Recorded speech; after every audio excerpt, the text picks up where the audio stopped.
नमस्कार दोस्तों, आज मैं आपको अक्षय तृतीया पर सुनी जाने वाली संपूर्ण कथा सुनाने जा रही हूँ। वैशाख शुक्ल पक्ष की तृतीया तिथि को अक्षय तृतीया कहते हैं। यह सनातन धर्म का प्रमुख त्योहार है। इस दिन किए गए दान, स्नान, जप, भजन और भगवान की कथा कहानी सुनना आदि कर्मों का फल अनंत होता है।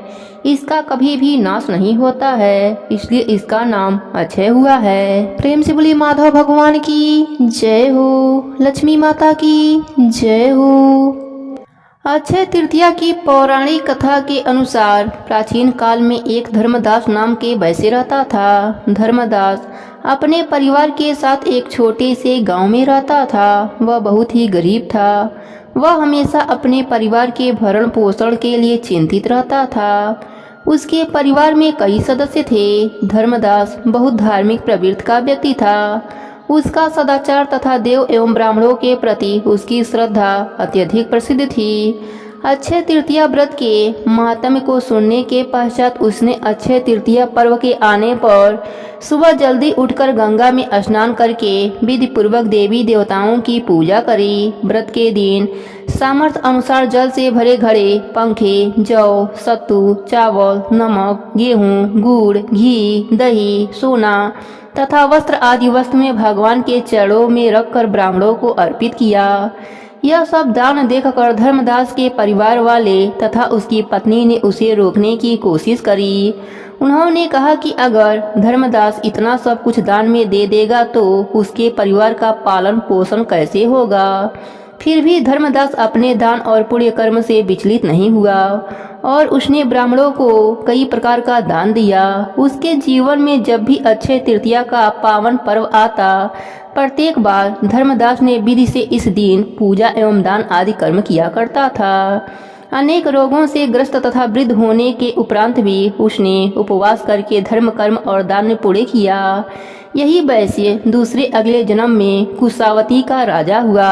मान्यता है कि अक्षय तृतीया के दिन किए गए दान पुण्य व पूजन के कारण वह अपने अगले जन्म में बहुत धनी एवं प्रतापी राजा बना। वह इतना धनी और प्रतापी राजा था कि त्रिदेव तक उसके दरबार में अक्षय तृतीया के दिन ब्राह्मण का भेष धारण करके उसके महायज्ञ में शामिल होते थे। अपनी श्रद्धा और भक्ति का उसे कभी घमंड नहीं हुआ। वह प्रतापी राजा महान एवं वैभवशाली होने के बावजूद भी धर्म मार्ग से कभी विचलित नहीं हुआ। माना जाता है कि यही राजा आगे के जन्मों में भारत के प्रसिद्ध सम्राट चंद्रगुप्त के रूप में पैदा हुए थे। जैसे भगवान ने धर्मदास पर अपनी कृपा करी, वैसे ही जो भी व्यक्ति इस अक्षय तृतीया की कथा का महत्व सुनता है और विधि विधान से पूजा एवं दान आदि करता है, उसे अक्षय पुण्य एवं यश की प्राप्ति होती है। प्रेम से बोले माधव भगवान की जय हो, कृष्ण भगवान की जय हो। अक्षय तृतीया पर भगवान परशुराम का अवतार हुआ था। पौराणिक मान्यताओं के अनुसार अक्षय तृतीया के दिन ही भगवान श्री हरि के छठवें अवतार परशुराम जी का प्रकट हुआ था। ब्राह्मण होते हुए यह स्वभाव से काफी गुस्से वाले माने जाते हैं। इनके अंदर ब्राह्मण होते हुए भी क्षत्रिय वाले गुण थे। दूसरी पौराणिक कथा के अनुसार अक्षय तृतीया का कृष्ण और सुदामा से भी संबंध बताया जाता है। कहते हैं कि जिस दिन सुदामा अपने मित्र भगवान कृष्ण से मिलने गए थे, उस दिन अक्षय तृतीया तिथि थी। सुदामा के पास कृष्ण को भेंट करने के लिए चावल के मात्र कुछ मुट्ठी भर दाने थे, जिन्हें उन्होंने श्री कृष्ण के चरणों में अर्पित कर दिया। उनके इस भाव के कारण कान्हा ने उनकी झोपड़ी को महल में बदल दिया। इस तरह सुदामा जी को भी इस दिन अक्षय निधि की प्राप्ति हुई थी। अक्षय तृतीया पर युधिष्ठिर को मिला अक्षय पात्र। कथाओं के अनुसार अक्षय तृतीया पर ही युधिष्ठिर को कृष्ण जी ने अक्षय पात्र दिया था। इस पात्र की यह विशेषता थी कि इसका भोजन कभी समाप्त नहीं होता था। इसी पात्र की सहायता से युधिष्ठिर अपने राज्य के भूखे और गरीब लोगों को भोजन उपलब्ध कराते थे। भविष्य पुराण में अक्षय पात्र का संबंध मनुष्य के दान धर्म से बताया गया है। अक्षय तृतीया पर महाभारत लिखने की शुरुआत हुई थी। अक्षय तृतीया के दिन से ही महर्षि वेद व्यास जी ने महाभारत की कथा को सुनाना आरंभ किया था और गणेश जी ने इस कथा को लिखना आरंभ किया था। इसी वजह से कहा जाता है कि महाभारत का युद्ध भी अक्षय है, जिसके कुछ उदाहरण आज भी कहीं कहीं देखने को मिलते हैं। अक्षय तृतीया पर त्रेता युग का आरंभ हुआ था। भविष्य पुराण में बताया गया है कि अक्षय तृतीया को युग आदि तिथि कहा जाता है। दरअसल इसी दिन से त्रेता युग का आरंभ माना जाता है, इसलिए इस दिन को शुभ कार्यों के लिए सबसे शुभ मुहूर्त के तौर पर देखा जाता है। मान्यता है कि अक्षय तृतीया के दिन हम जो भी कार्य करते हैं उसमें हमें अच्छे फल की प्राप्ति होती है और वह पुण्य कभी समाप्त नहीं होता है। अक्षय तृतीया पर कृष्ण ने की थी द्रौपदी की रक्षा। महाभारत में द्रौपदी के चीरहरण की घटना सर्वाधिक चर्चित मानी जाती है। पौराणिक मान्यताओं के अनुसार उस दिन भी अक्षय तृतीया ही थी जब पांडवों ने कौरवों के साथ जुए के खेल में द्रौपदी को ही दांव पर लगा दिया था। दुशासन ने द्रौपदी का चीरहरण किया था। अक्षय तृतीया के दिन ही द्रौपदी की लाज बचाने के लिए श्री कृष्ण ने द्रौपदी को अक्षय चीर प्रदान किया था। अक्षय तृतीया पर गंगा का अवतरण हुआ था। नारद पुराण में बताया गया है कि अक्षय तृतीया के दिन ही गंगा का धरती पर अवतरण हुआ था। तेज बहाव के साथ स्वर्ग से निकली गंगा नदी को शिवजी ने अपनी जटाओं में धारण कर लिया था और फिर भागीरथ के प्रयासों से देवी गंगा धरती पर अवतरित हुई थीं। जैसे भगवान ने धर्मदास पर अपनी कृपा करी, वैसे ही जो भी व्यक्ति इस अक्षय तृतीया की कथा का महत्व सुनता है और विधि विधान से पूजा एवं दान आदि करता है, उसे अक्षय पुण्य एवं यश की प्राप्ति होती है। प्रेम से बोले माधव भगवान की जय हो, कृष्ण भगवान की जय हो। एक साहूकार था। वह बहुत ही धनवान था, लेकिन कभी किसी को दान नहीं देता था और ना ही पत्नी को दान करने देता था। पत्नी बहुत परेशान रहती थी। वह व्रत पूजा पाठ किया करती तो सेठ बहुत चिढ़ता था कि क्यों यह सब करती हो, लेकिन सेठानी चुपके से कुछ ना कुछ दान करती रहती थी। एक बार सेठानी ने बैसाख स्नान किया। अब वह मंदिर जाती कथा कहानी सुनती थी। एक बार कथा में सुना कि गाय दान जरूर करनी चाहिए। गाय दान करने से मरने के बाद गाय आगे मिलती है तो गाय की पूंछ पकड़कर यमलोक जाते हैं। गाय सीधा स्वर्गलोक ले जाती है। गाय माता में 33 कोटि देवी देवताओं का वास होता है, इसलिए मनुष्य जब तक जिए गौ सेवा करे, वह दान करे तो मरने के बाद गाय सीधा बैकुंठ धाम ले जाती है। अब सेठानी ने सुना तो सोचा, मैं गाय कैसे दान करूं? अगर सेठ जी को पता चल गया तो वह बहुत नाराज होंगे। उसने पंडित जी से पूछा कि असली गाय दान नहीं कर सके तो क्या करें? पंडित जी ने कहा, यदि असली गाय दान नहीं कर सकें तो सोने चांदी की गाय दान कर सकते हैं। सेठानी ने सोचा, यह सही है, मैं सोने चांदी की गाय बनवा लेती हूँ। एक सेठ जी की और एक मेरी, दोनों गाय दान कर दूंगी। उसने पंडित जी से पूछा, सेठ जी को पता न चले ऐसा कोई उपाय बताइए। तो पंडित जी बोले कि ऐसा करो, गाय तुम बनवा लो, उसके ऊपर पीली मिट्टी और काली मिट्टी चढ़ा देना, फिर तुम दोनों संकल्प कर लेना। सेठ जी सोचेंगे कि मिट्टी की गाय है। सेठानी को यह बात अच्छी लगी और उसने सुनार से सोने और चांदी की गाय बनवा ली और बैसाख के उद्यापन में सेठ जी को राजी कर लिया। बैसाख के एकादशी को पंडित जी आए। घर में हवन रखा गया और सोने चांदी की गायों के ऊपर मिट्टी से लेप करके हवन पूजन सामग्री की थाली में रख दिया। अब सेठ जी बहुत खुश हुए कि सेठानी ने मिट्टी की गाय बनवाकर दान के लिए रखी है। अब दोनों ने हवन पूजन किया और मिट्टी की गाय दान करी। अब कुछ वर्षों बाद सेठ सेठानी दोनों मर गए। मरकर ऊपर गए तो बैतरणी नदी पार करनी थी। कहते हैं मरने के बाद गाय ही बैतरणी नदी पार करवाती हैं। अब सेठ सेठानी के पास पीली गाय और सफेद गाय आकर खड़ी हो गई। यह दोनों पूंछ पकड़कर पार हो गए। वहां जाकर सेठ जी ने सेठानी जी से पूछा कि हमने तो कभी भी गाय दान नहीं करी है, यह गाय कैसे और कहां से आ गई? सेठानी ने कहा, आपने बहुत सा धन जोड़ा और वही धरती पर छोड़ आए, कभी भी दान पुण्य नहीं किया। जो दान पुण्य करते हैं, भजन कीर्तन करते हैं, वही सब मिलता है। हमने 2 गाय दान करी थी। वैशाख के एकादशी को सेठ जी बोले कि वह तो मिट्टी की गाय थी। सेठानी ने कहा, नहीं, वह सोने चांदी की गाय थी। आपको पसंद नहीं था दान पुण्य करना, इसलिए मैंने उस पर मिट्टी चढ़ा दी थी। सेठ जी बहुत खुश हुए कि सेठानी, तुम बहुत समझदार हो। अगर गाय दान नहीं करते तो आज हम कैसे पार जाते। तुमने यह बहुत अच्छा किया। और फिर सेठ जी पछताने लगे कि जीवन में कभी किसी को कुछ भी दान नहीं दिया। मनुष्य को दान देते रहना चाहिए। मनुष्य जीवन बड़ी मुश्किल से मिलता है, उसे सत्कर्म में लगाना चाहिए। गौ सेवा, गौ का दान, दीन दुखियों की सेवा जितना हो सके करना चाहिए। लेकिन सेठ सेठानी के गौदान के कारण दोनों को बैकुंठ धाम में वास मिला।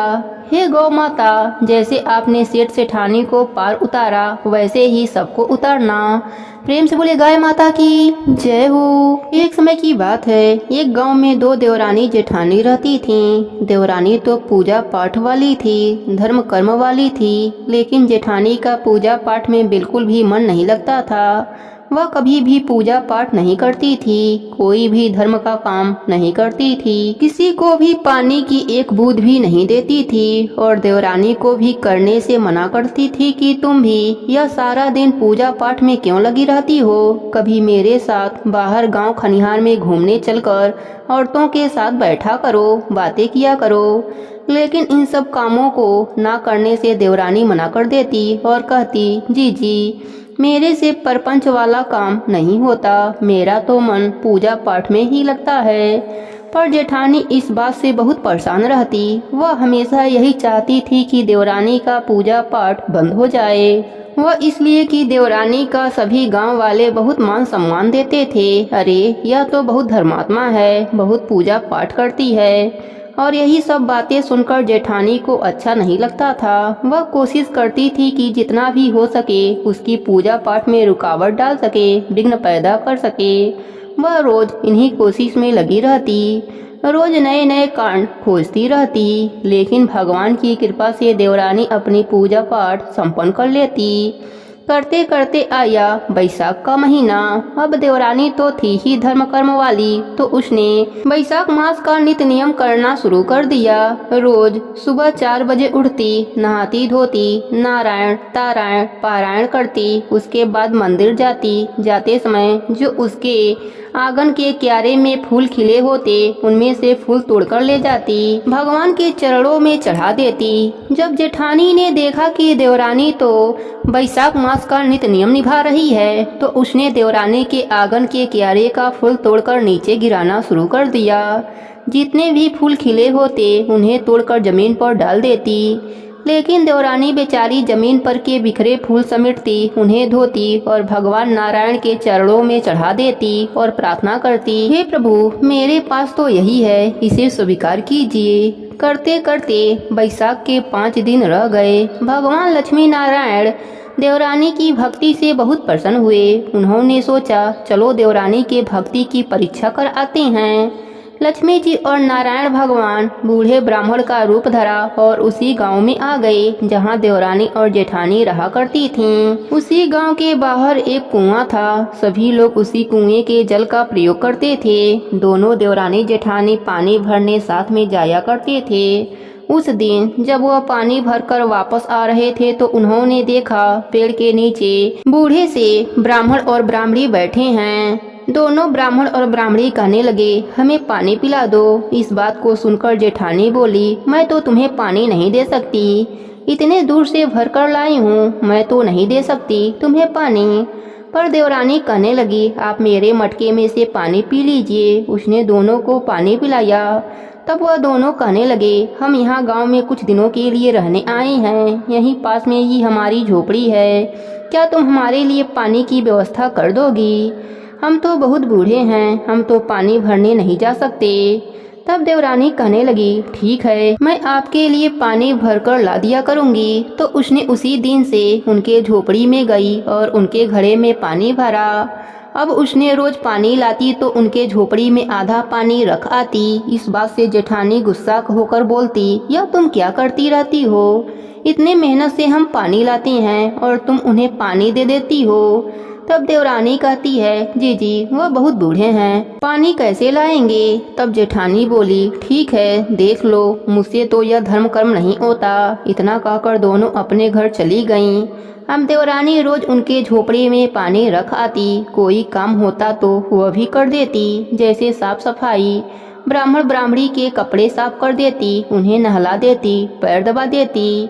इस तरह से उनका छोटा मोटा काम कर देती। सारा बैसाख का महीना पूरा हो गया। आखिरी दिन था। आखिरी दिन जब वह पानी भरकर अपने घर वापस जा रही थी तो वही बूढ़े ब्राह्मण और ब्राह्मणी रास्ते में मिले। तब देवरानी पूछने लगी, अरे बाबा यहाँ क्यों बैठे हैं? तब वह कहने लगे, हम लोग अपने गांव जा रहे हैं। यहाँ तो हम इस गांव में कुछ दिन के लिए रहने आए थे। हम अब वापस जा रहे हैं, लेकिन जाने से पहले तुम्हें एक चीज देना चाहते हैं। तुम हमारे साथ झोपड़े पर चलो। तब वह कहने लगी, ठीक है बाबा चलिए। जेठानी ने सोचा पता नहीं क्या देंगे। लालच बस जेठानी कहने लगी, क्या मुझे नहीं लेकर चलेंगे? हाँ मुझे क्यों लेकर चलेंगे? मैंने थोड़ी ना आपको पानी पिलाया है, मुझे क्यों लेकर जाएंगे?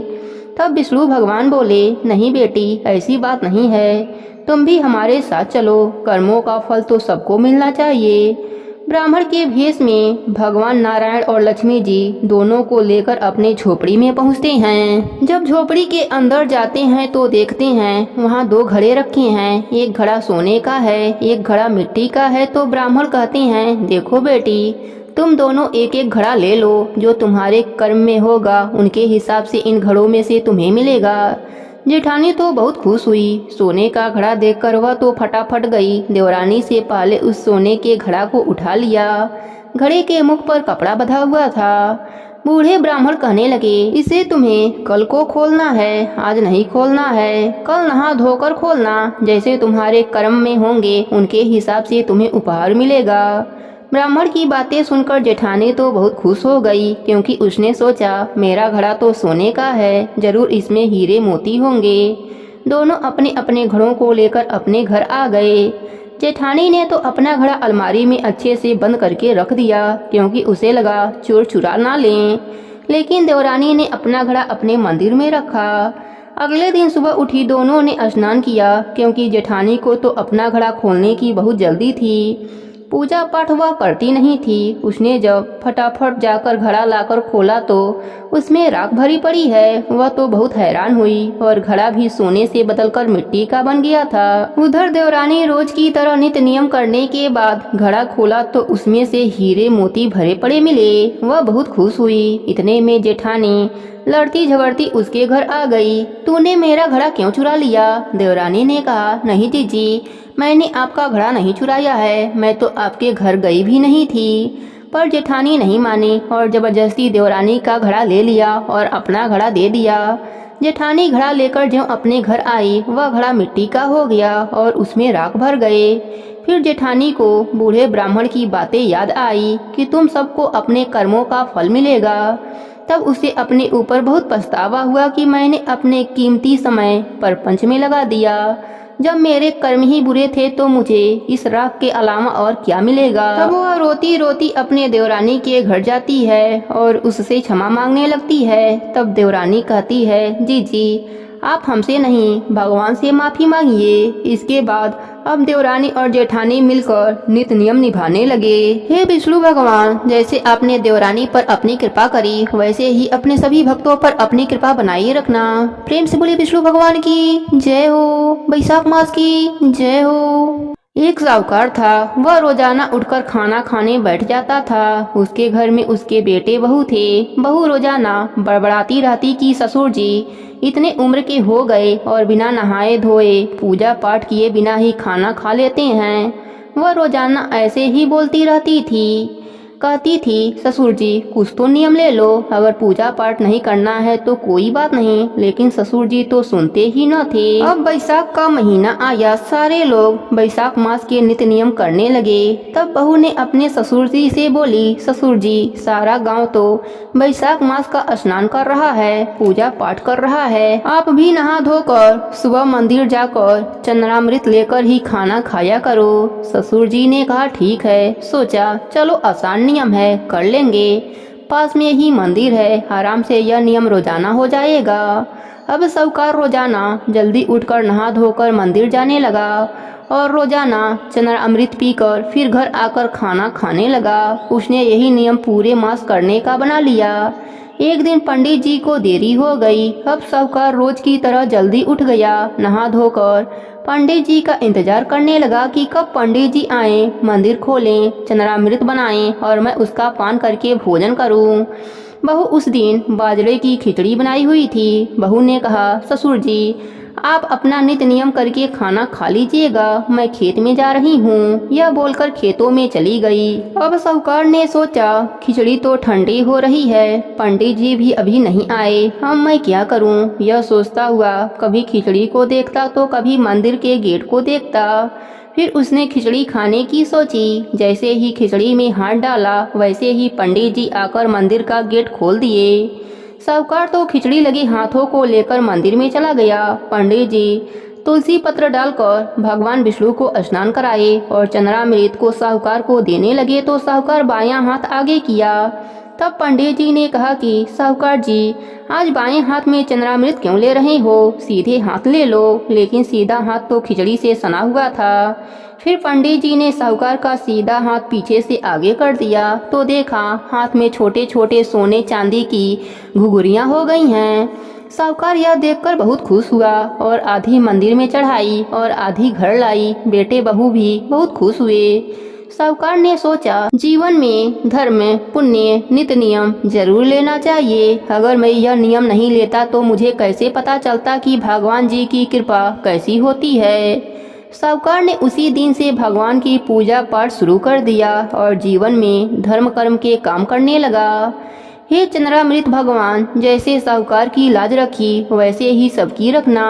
प्रेम से बोले माधव भगवान की जय हो, बैसाख मास की जय हो।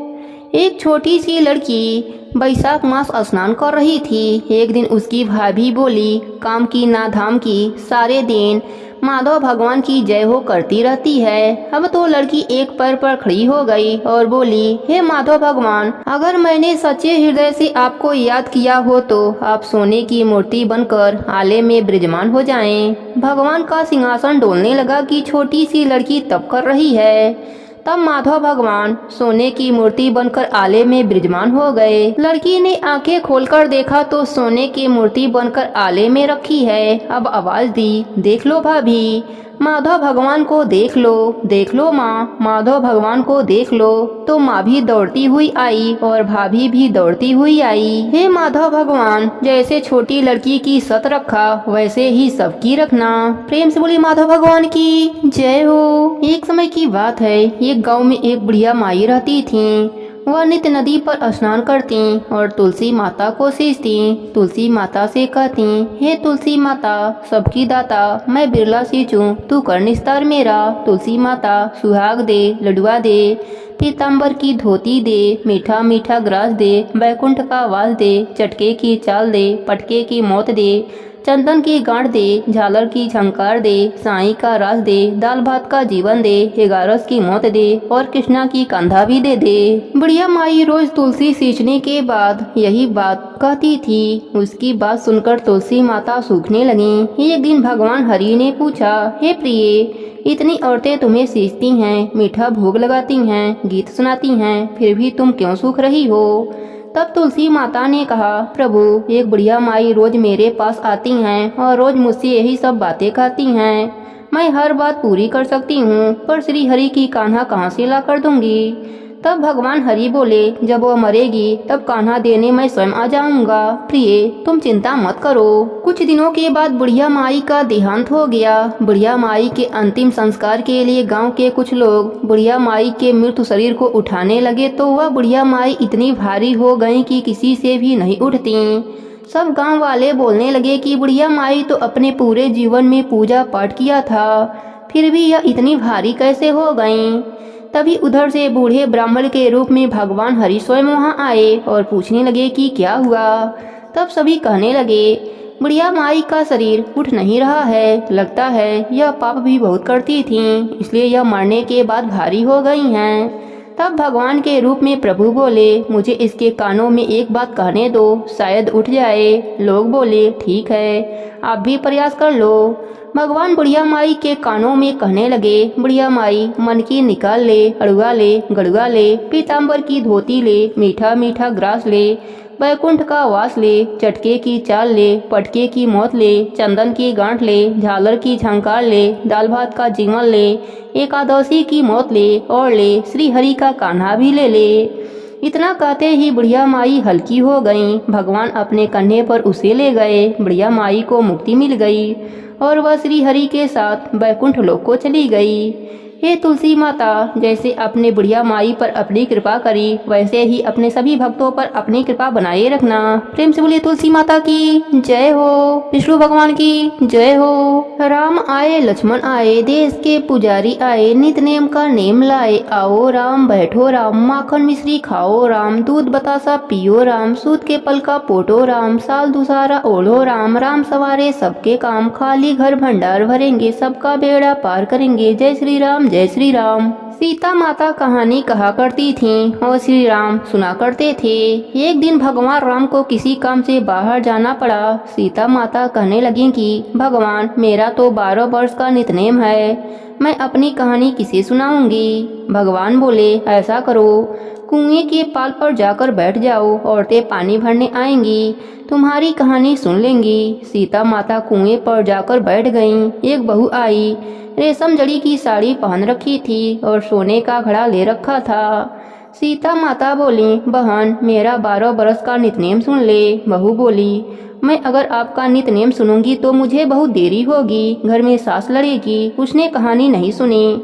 घर आई तो रेशम जड़ी की साड़ी फट गई, सोने का घड़ा मिट्टी का हो गया। सास बोली, बहू, इसका दोष सिर लेके आई है। बहू बोली, सासू जी, दोष किया। कुएं पर एक औरत बैठी थी, कह रही थी मेरी कहानी सुन लो, मैंने नहीं सुनी तो ऐसा हो गया। अगले दिन सास वही साड़ी पहनकर गई, वही घड़ा लेकर गई। सीता माता बैठी पाई। उन्होंने कहा, मेरी कहानी सुन ले बहन। सास बोली, बहन, मैं आपकी कहानी 4 बार सुनूंगी। सीता माता ने कहानी कही, सास ने कहानी सुनी। सास जब घर गई तो उसकी फटी साड़ी रेशम जैसी हो गई, सोने का घड़ा हो गया। बहू कहने लगी, सासू जी, तुम कैसे सब सही कर आई। सास बोली, जो तू दोष लगाकर आई थी, मैं दोष उतार आई। बहू ने पूछा, ऐसी वह कौन थी। सास बोली, वह सीता माता थीं, पुराने से नया कर देती हैं, खाली घर भंडार भर देती हैं, लक्ष्मी जी का वास कर देती हैं और जो कुछ इच्छा हो उसे भी पूरी कर देती हैं। बहू ने कहा, अच्छा, ऐसी कहानी मुझे भी सुना दो। सास बोली, ले भाई, तू भी सुन ले। राम आए लक्ष्मण आए, देश के पुजारी आए, नित नेम का नेम लाए। आओ राम बैठो राम, माखन मिश्री खाओ राम, दूध बतासा पियो राम, सूत के पल का पोटो राम, साल दुसाला ओढ़ो राम। राम सवारे सबके काम, खाली घर भंडार भरेंगे, सबका बेड़ा पार करेंगे। जय श्री राम जय श्री राम। बहू कहने लगी, सासू जी, कहानी तो बहुत अच्छी है। सास बोली, बहू, रोज कह लिया करेंगे। एक दिन उनकी पड़ोसन आई, बोली, बहन, जरा आँच दे दो। सास कहने लगी, अभी हमने आँच नहीं चलाई। वह बोली, तू 4 बजे से उठकर क्या कर रही हो। वह बोली, हम नहाए धोएं, पूजा पाठ करें और सीता माता की कहानी कह रही हैं। वह बोली, इससे क्या होता है। वह दोनों बोली, सीता माता की कहानी कहने से अटूट भंडार भरते हैं, सारे कार्य सिद्ध हो जाते हैं। पड़ोसन बोली, ऐसी कहानी तो मुझे भी सुना दो। वह बोली, ले भाई, तू भी सुन ले। राम आए लक्ष्मण आए, देश के पुजारी आए, नित नेम का नेम लाए, आओ राम बैठो राम, माखन मिश्री खाओ राम, दूध बतासा पियो राम, सूत के पल का पोटो राम, साल दुसाला ओढ़ो राम, राम सवारे सबके काम, खाली घर भंडार भरेंगे, सबका बेड़ा पार करेंगे, जय श्री राम जय श्री राम। पड़ोसन कहने लगी, बहन कहानी तो मुझे बहुत अच्छी लगी। अब पड़ोसन भी नित नेम सीता माता की कहानी कहने लगी। सीता माता ने उसका भी भंडार भर दिया। हे मेरी सीता माता, जैसे आपने उन सबके भंडार भरे, मेरी भी भरियो। लक्ष्मी जी का वास हो, अन्नपूर्णा का वास हो। प्रेम से बोली सीता माता की जय हो, वैशाख मास की जय हो। एक समय की बात है, एक गांव में एक साहूकार अपने परिवार के साथ रहता था। साहूकार के 2 बेटे थे, उनका नाम रमेश और राघव था। रमेश बड़ा बेटा था, उसकी पत्नी नंदनी गणेश भगवान का नित्य नियम निभाती थी। साहूकार को यह बात बिल्कुल भी पसंद नहीं थी। वह पूजा पाठ में जरा भी विश्वास नहीं रखता था। वह अपनी बहू को यह सब करने से मना करता था। एक दिन गुस्से में आकर साहूकार ने रमेश व उसकी पत्नी को घर से निकल जाने के लिए कहने लगा। वह दोनों घर से निकल गए। वह दोनों गांव के बाहर झोपड़ी बनाकर उसी में रहने लगे। उनके पास खाने के लिए कुछ न था। उस दिन वह दोनों भूखे ही सो गए। अगले दिन भी घर में खाने को कुछ न था। नंदिनी ने गणेश भगवान की पूजा करी और दोनों गणेश भगवान के मंदिर गए। मंदिर में जो प्रसाद मिला वही खा लिया और घर आए। रात में जब दोनों सो रहे थे तो नंदिनी को गणेश भगवान ने सपने में दर्शन दिया और कहा, यहाँ से उत्तर दिशा में एक गांव है, उसमें गंगा राम नाम के सेठ जी की बंजर जमीन है, उस पर खेती करो। इतना कहकर गणेश भगवान अंतर ध्यान हो गए। सुबह नंदिनी ने रमेश को यह बात बताई, पर उन्हें समझ में नहीं आ रहा था कि बंजर जमीन पर खेती कैसे होगी। सुबह दोनों गणेश भगवान का आदेश मानकर सेठ जी के घर पहुंच गए। रमेश ने उससे बात करी और कहा, सेठ जी आप वह बंजर जमीन मुझे खेती करने के लिए दे दीजिए। मेरे पास देने को कुछ भी नहीं है, परंतु जो भी फसल होगी उसका आधा हिस्सा मैं आपको दे दूंगा। सेठ जी उसे समझाया, वह जमीन सालों से बंजर पड़ी है, उसमें कुछ नहीं होगा। पर रमेश के विनती करने पर वह मान गए। रमेश ने उसी दिन से खेत को जोतना शुरू कर दिया। दिन रात मेहनत करने पर भी खेत की मिट्टी उपजाऊ नहीं हो पा रही थी।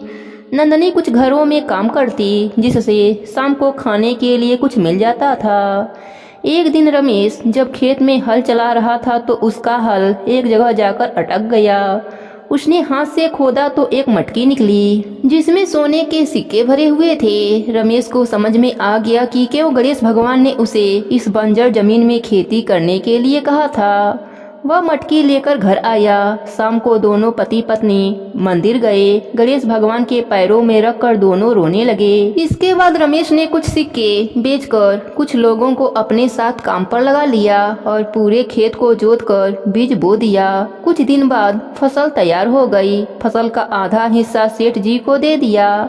तब सेठ जी ने कहा, तुम इस खेत को खरीद लो, तुमने बहुत मेहनत करी है। रमेश ने वह खेत खरीद लिया। कुछ दिन बाद रमेश ने कुछ और खेत भी खरीद लिए। उसने बहुत तरक्की कर ली। उसी गांव में उसने बहुत बड़ा मकान बनवाया और उसमें बड़ा सा गणेश भगवान का मंदिर बनवाया। रमेश अब केवल हिसाब किताब देखता था। नौकर खेतों में काम करते थे।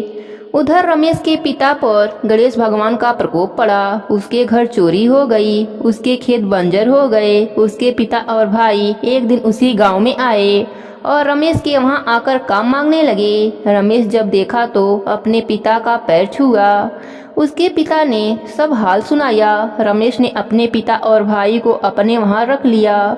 अब सब परिवार मिलकर गणेश भगवान का नित्य नियम निभाने लगे। सभी लोग गणेश भगवान के भक्ति में लग गए। हे गणेश जी महाराज, जैसे आपने रमेश पर अपनी कृपा करी, वैसे ही अपने सभी भक्तों पर अपनी कृपा बनाए रखना।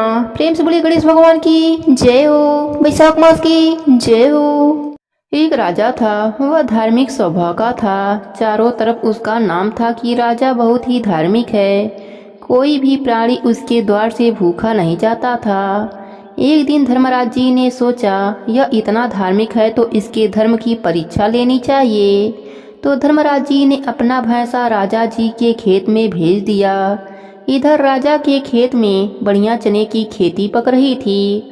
वह भैंस खेत में जाकर नुकसान करने लगा। जब सेवकों को पता चला तो उस भैंसे को खेत से बाहर निकालने लगे, परंतु वह भैंसा किसी से भी बाहर नहीं निकलता था। तब यह बात राजा तक पहुंची कि एक भैंस खेत में बहुत उजाड़ कर रहा है, फसल बर्बाद कर रहा है।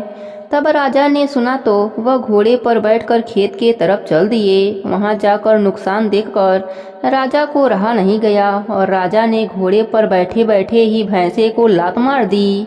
राजा ने जैसे ही लात मारी वह भैंस बोल पड़ा, हे राजा, सब तुझे धार्मिक कहती हैं, पर तू कहाँ धार्मिक है। तूने तो एक भैंस को लात मारी। मैं तुझे श्राप देता हूँ कि तू घोड़े से नीचे उतरते ही गधा बन जाएगा।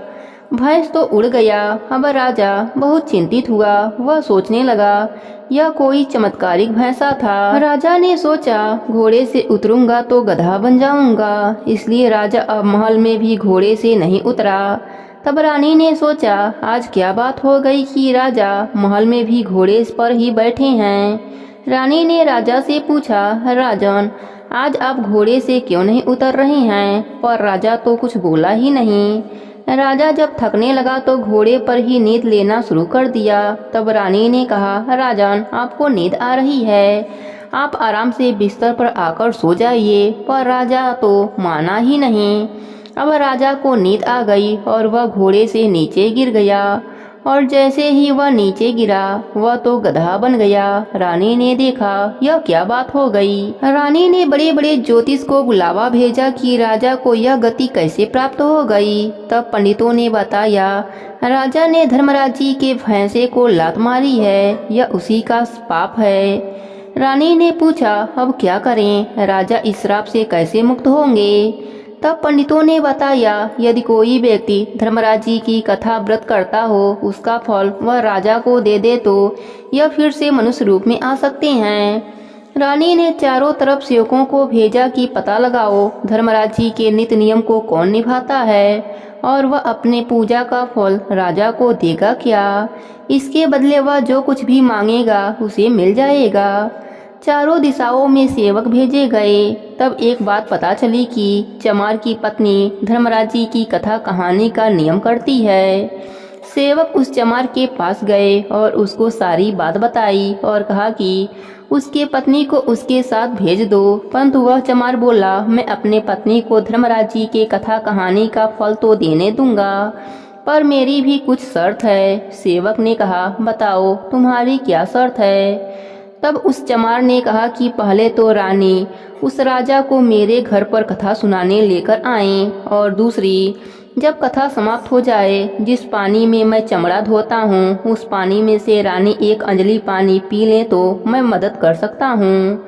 सेवक डरते हुए रानी के पास गए और उस व्यक्ति की सारी बात बताई। रानी ने कहा, ठीक है, मैं अपने पतिव्रत धर्म के लिए, अपने सुहाग के रक्षा के लिए कुछ भी कर लूंगी।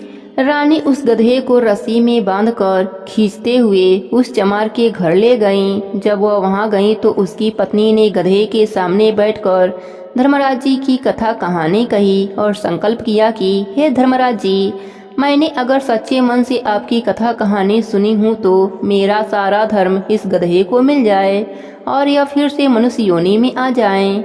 परंतु जैसे वह संकल्प करने लगी तो उसके पति ने उसका हाथ पकड़ लिया और कहा, अगर रानी पानी पिएगी फिर तुम संकल्प छोड़ोगी। रानी ने तुरंत अपने पति के रक्षा के लिए कहा कि मैं अपना धर्म निभाने के लिए यह सब कर रही हूँ, भगवान आप मुझे क्षमा करना। इतना कह के वह कुंडे में हाथ डाले।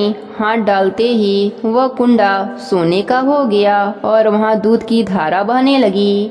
रानी ने उसमें से एक अंजलि भरकर दूध पिया और अपने धर्म की रक्षा करी। तब उस व्यक्ति को बड़ा लज्जा आई। उसने अपने पत्नी से संकल्प छुड़वाया।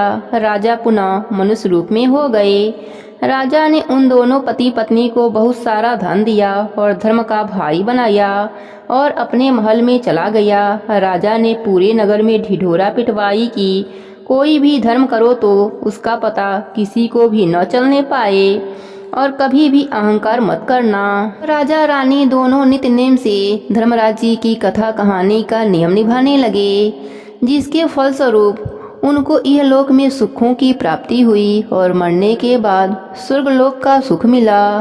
प्रेम से बोली धर्मराज जी की जय हो, माधव भगवान की जय हो। एक ब्राह्मण और ब्राह्मणी थे। वह रोज 7 कोस दूर गंगा जमुना स्नान करने जाते थे। रोज इतनी दूर आने जाने से ब्राह्मणी थक जाती थी। एक दिन ब्राह्मणी कहती है कि कोई बेटा होता तो बहू आ जाती, घर वापस आने पर खाना बना हुआ मिलता, कपड़े धुले हुए मिलते। ब्राह्मण कहता है कि तूने बहुत बढ़िया बात कही है, चल मैं तेरे लिए बहू ला देता हूँ। ब्राह्मण फिर बोला कि एक पोटली में थोड़ा सा आटा बांध दे, उसमें थोड़ी सी मोहर असरफी डाल दे। उसने पोटली बांध दी और ब्राह्मण पोटली लेकर चल दिया। चलते चलते कुछ दूर एक गांव में जमुना जी के किनारे बहुत सारी सुंदर लड़कियां मिट्टी का घर बनाकर खेल रही थीं। जब शाम हुआ तो सब घर जाने लगे। सबने अपना बनाया हुआ घर बिगाड़ दिया, परंतु एक लड़की बोलती है कि मैं तो अपना घर नहीं बिगाड़ूंगी, मुझे तो रहने के लिए यह घर चाहिए। उसकी बात सुनकर ब्राह्मण के मन पर वह लड़की छा गई और मन ही मन सोचने लगा कि बहू बनाने के लिए यही लड़की ठीक रहेगी। जब वह लड़की जाने लगी तो ब्राह्मण भी उसके पीछे पीछे गया। जब वह लड़की अपने घर पहुंचती है तब बूढ़ा ब्राह्मण बोलता है, बेटी बैसाख का महीना है, मैं किसी के यहाँ खाना नहीं खाता, तुम अपनी माँ से पूछो कि मेरा आटा छान कर 4 रोटी बना देंगी क्या? यदि वह मेरा आटा छानकर रोटी बनाएंगी तभी मैं खाऊंगा। लड़की अपनी माँ को सारी बात बताती है। माँ कहती है कि बेटी बाबा से कह देना कि रोटी में 4 रोटी वह भी खा लेंगे। लेकिन लड़की कहती है, नहीं माँ, बाबा ने कहा है कि मेरा आटा छानकर बनाओगी तभी वह खाएंगे। तब उसकी माँ कहती है, ठीक है, जा बाबा से कह दे अपना आटा दे दें।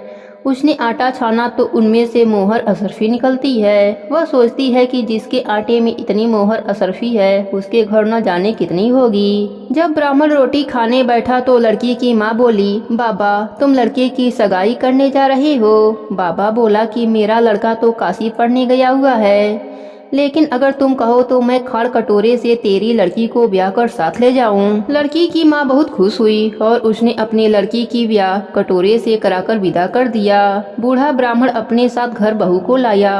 उसने दरवाजा खटखटाया, कहा, दरवाजा खोल, मैं तेरे लिए बहू लाया हूँ, आकर बहू का स्वागत सत्कार कर।